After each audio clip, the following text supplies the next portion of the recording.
The tale you're about to hear is as timely today as is any place or period of history.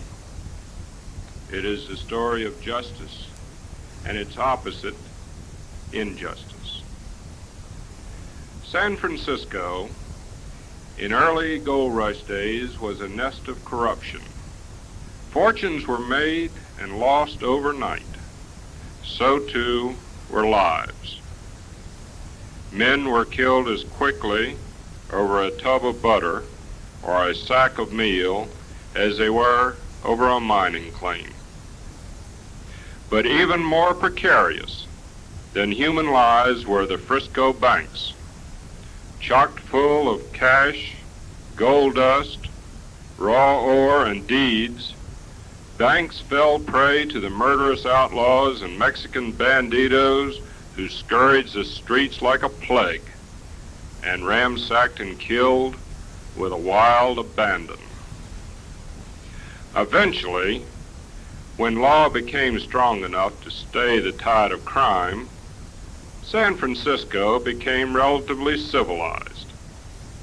But ours is a story of the early days, when justice and injustice were so equal in strength that each lost its identity and became a gray, damp shroud, like the ocean fog hanging low over the bay.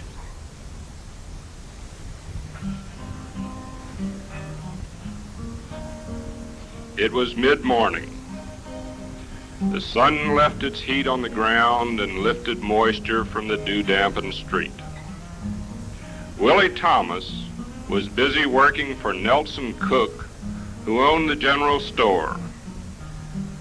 Willie was an orphan boy, half-witted and crippled in his left foot, where boys had tied him to a tree and beat him with sticks until he was unconscious. Mr. Cook had saved him that day and given him work and a bed in the stable. Now, Willie was a grateful and a lonely boy. He worked as hard as he could at the jobs he could understand and cherished every bit of affection that anyone gave him.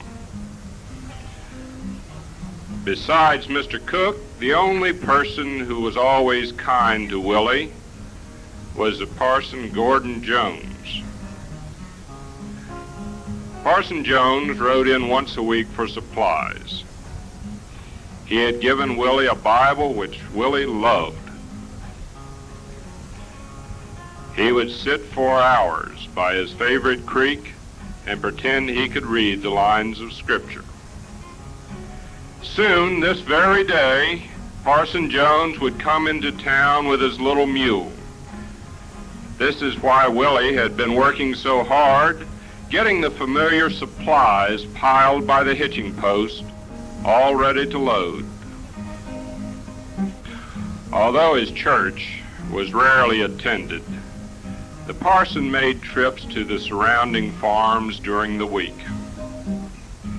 When he got supplies from the store, he also made a visit to the bank to deposit the meager donations for his services. When Willie saw the Parson Jones ride in, he was very happy. He waved and stood proudly by the supplies that lay ready stacked by the hitching post.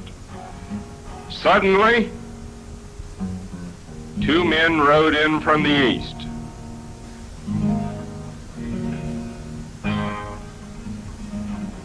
They left dust for the parson and made straight for the Longhorn Saloon.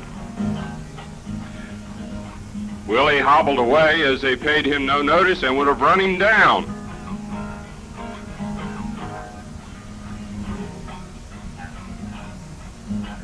They spoke to one another and turned their horses. One headed for the marshal's office. The other checked the west end of town.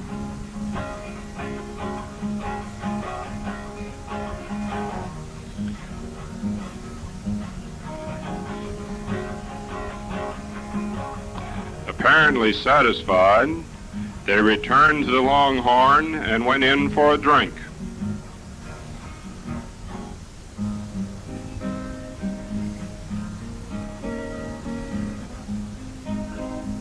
Parson Jones tied his mule, and he and Willie exchanged greetings.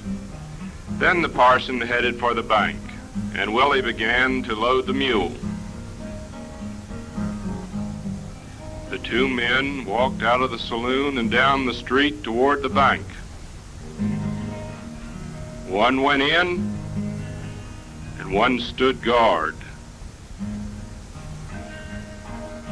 Willie watched them curiously for a while, and then limped over that way. Shots came from the bank. Willie screamed and ran for the first man. The man slapped him to the ground, and Willie crawled away. The door flew open, and Parson Jones ran out into the street, where the man in the bank shot him dead. Willie reached for the shotgun on the outlaw's horse. He drew and killed. The second man shot Willie and ran for his horse. Shotgun sounded.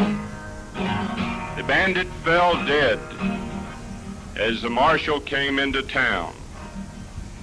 He was on his way back from delivering a prisoner when he heard the shots.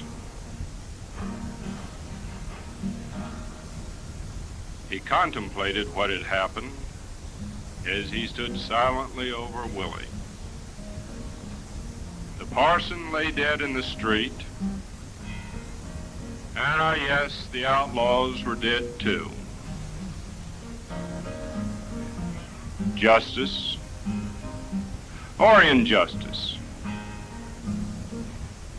It's hard to separate the two in the early days of San Francisco.